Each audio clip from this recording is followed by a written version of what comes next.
예수님께서 베드로, 야고보, 요한과 함께 높은 산에 가셨다가 돌아왔습니다.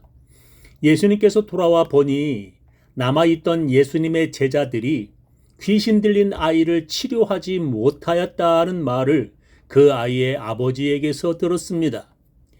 예수님께서는 믿음이 없는 제자들과 그 아이의 아버지를 책망하시면서 그 아이를 치료해 주셨습니다. 집으로 들어와 제자들은 예수님께 우리는 어찌하여 못하였나이까 질문하였습니다. 오늘 제 설교 제목은 우리는 어찌하여 못하였나이까 두 번째 시간입니다. 우리는 어찌하여 못하였냐는 제자들의 질문은 그들도 할 수 있었다는 뜻입니다. 그들이 예수님처럼 그런 귀신 내쫓는 일을 할 수 없는데 예수님께서 그들을 책망하실 수는 없는 것입니다. 그들의 질문은 전에는 그들이 잘했는데 이번에 안 되었다는 뜻이기도 합니다. 예수님께서는 이미 12 제자들에게 귀신을 내쫓는 능력을 주셨습니다. 예수님께서 예수님을 따르는 많은 사람들 가운데 12명을 택하셨고 그들에게 귀신을 쫓아내는 권능을 주셨습니다. 그리고 예수님은 제자들 2명씩 전도 여행을 보내시며 귀신 쫓는 권세를 주셨습니다. 12 제자를 부르사 둘씩 보내시며 더러운 귀신을 제어하는 권세를 주시고 오라고 했습니다.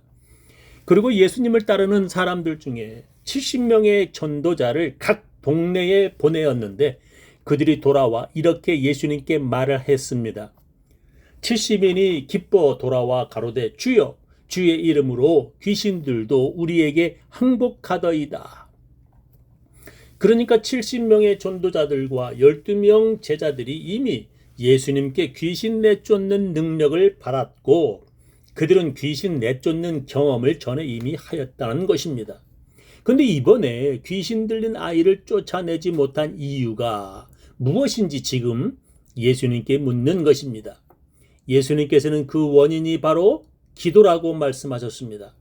예수님은 하나님의 아들인데도 기도를 열심히 하셨지만 제자들은 기도하지 않았다는 것입니다.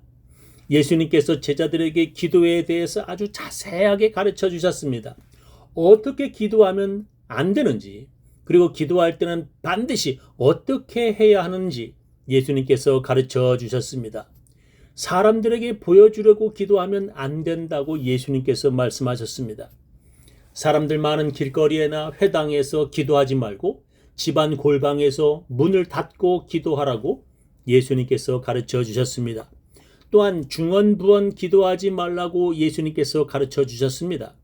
그 당시 우상을 섬기던 이방인들이 자기 신에게 무의미한 말을 계속 반복적으로 기도를 하여야 자기 신이 들어준다고 믿었습니다. 그런 중언부언의 기도를 하지 말라고 예수님께서 말씀하셨습니다. 중언부언이 어떤 것이냐면 갈멜산에서 엘리야와 대결한 850명의 우상 선지자들의 기도가 바로 중언부언 기도의 대표적인 예입니다. 그들과 엘리야는 제단 위 송아지를 나무 위에 올리고 자기 신에게 기도하여 하늘에서 불을 내려주는 신이 진짜 신이라 대결을 하였습니다. 먼저 850명의 우상 선지자들이 기도하였습니다. 그들은 아침부터 저녁까지 하루 온종일 바알이여 우리에게 응답하소서라고 반복하였습니다. 그들이 바알이여 응답하소서, 바알이여 응답하소서 라는 말을 아침부터 저녁까지 계속 반복하였지만 아무 응답도 아무런 변화도 없었습니다. 그러자 그들은 칼과 창으로 자기 몸을 상하게 하며 피를 흘리며 같은 말을 계속하였습니다.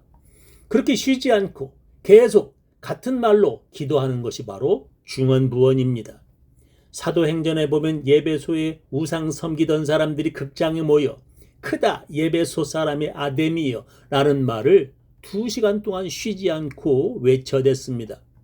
예수님께서 그렇게 기도하지 말라고 말씀하셨습니다. 예수님이 그렇게 기도하지 말라는데 어떤 크리스천들은 쓸데없이 중언부언 기도를 하는 사람들도 있습니다. 전에 우리 교회에서 새벽 기도를 하는데 어떤 집사님이 방언으로 그런 중언부언 기도를 처음부터 끝까지 하는 것을 저는 본 적이 있습니다. 예수님께서 그런 의미 없이 같은 말을 계속 되풀이하는 기도하지 말라고 말씀하셨습니다. 그렇게 하루 종일 중언부언 기도하던 우상 섬기던 선지자들이 지쳐 떨어져 물러나고 이번엔 엘리야가 나섰습니다. 그는 나무 위에 송아지를 올린 제단에 사람들에게 물을 4통을 가져다 부으라고 말했습니다. 그렇게 엘리야는 제단에 3번 즉 12통의 물을 부으라고 말했습니다. 그리고 엘리야는 이렇게 기도하였습니다. 저녁 소재 드릴 때에 이르러 선지자 엘리야가 나아가서 말하되 아브라함과 이삭과 이스라엘의 하나님 여호와여, 주께서 이스라엘 중에서 하나님이 되심과 내가 주의 종이 됨과 내가 주의 말씀대로 이 모든 일을 행하는 것을 오늘날 알게 하옵소서. 여호와여, 내게 응답하옵소서. 내게 응답하옵소서. 이 백성으로 주 여호와는 하나님이신 것과 주는 저희의 마음으로 돌이키게 하시는 것을 알게 하옵소서 하며 이에 여호와의 불이 내려서 번제물과 나무와 돌과 흙을 태우고 또 도랑에 물을 핥은지라 했습니다. 하나님께서 엘리야의 기도를 들으시고 하늘에서 불을 내려 하나님의 살아계심을 그들에게 알게 하였습니다. 그들이 중언부언하며 오랫동안 기도한다고 하나님께서 응답하시는 것이 아닙니다. 마음속에 있는 소원을 입으로 소리내어 간단하게 기도를 하시면 됩니다. 그런데 어떤 분은 입으로 소리내어 기도를 못하겠다고 말합니다. 그러면 입으로 소리내지 말고 마음속으로 기도해도 됩니다. 한나라는 여자가 그렇게 기도하였습니다. 한나는 아이를 낳지 못하였습니다. 그래서 자기 남편이 첩을 얻었습니다. 그 첩은 아이를 여러 명 낳았고 남편은 온 가족과 함께 하나님께 예배를 드리기 위해 성전에 갔습니다.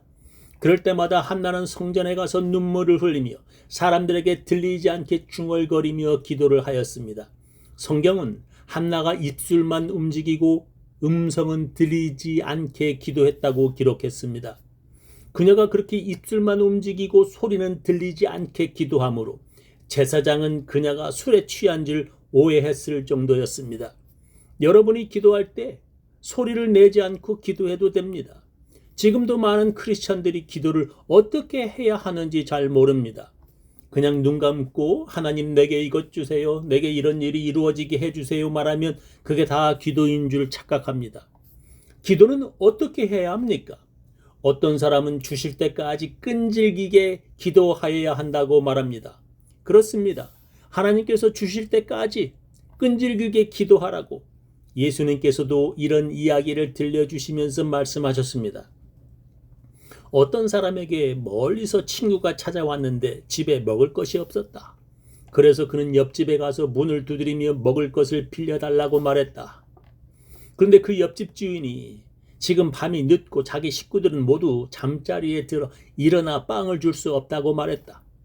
그런데 그 사람이 돌아가지 않고 계속 문을 두드리며 강청하니까 그 옆집 주인이 귀찮아서라도 일어나 그가 요구한 대로 주리라 예수님께서 말씀하셨습니다. 예수님이 또 이런 이야기를 말씀해 주셨습니다. 어떤 과부가 억울한 일이 있어 재판장을 매일 찾아가 자기의 원한을 해결해 달라고 했다.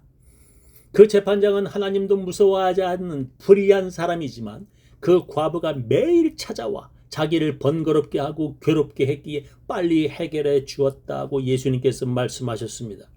예수님께서 우리들에게 그렇게 하나님께서 해결해 주실 때까지 끈질기게 기도하라고 말씀하셨습니다.